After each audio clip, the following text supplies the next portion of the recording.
Saumya Sharma IAS 2017 hearing impairment के होने के बावजूद, मतलब सुनने की अक्षमता होने के बावजूद भी उन्होंने यूपीएससी में टॉप रैंक लाके दिखाया और IAS बन गई और आज एक उच्च पद पर स्थापित हैं।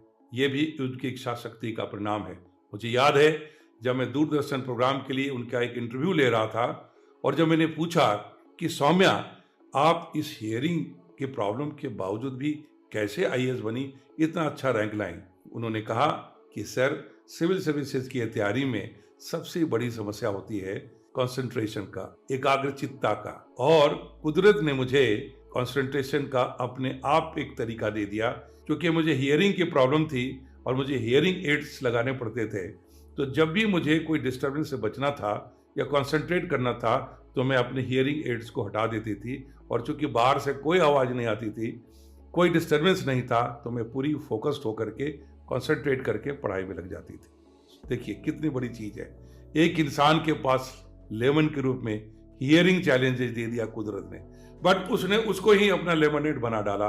और कितना बड़ा एग्जाम्पल है कि उन्होंने उसको डिसेबिलिटी नहीं मानी, बल्कि उसको अपनी अपॉर्चुनिटी में बदल दिया और अपनी सफलता प्राप्त करके IAS बन गई।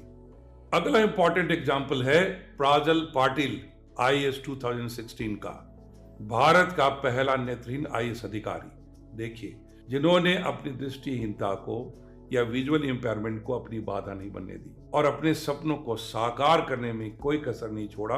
उन्होंने उसको अपना किसी प्रकार से बाधा नहीं समझा, रादर उन्होंने भी एक अपॉर्चुनिटी बना लिया कि डिस्ट्रैक्शन नहीं है, और पूरी फोकस होकर आंख बंद करके जो अनशन मनन चिंतन करता है, उन्होंने नेत्रहीनता को ही अपनी मनन चिंतन का कारण बना दिया और IAS अधिकारी बन गए।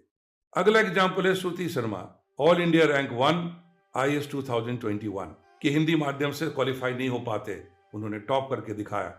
इसको कोई अपने लिए बाधा नहीं समझा। तो अपने आप में आपकी सोच कैसी है वो मायने रखता है कि आप कैसे अपने को बदलेंगे।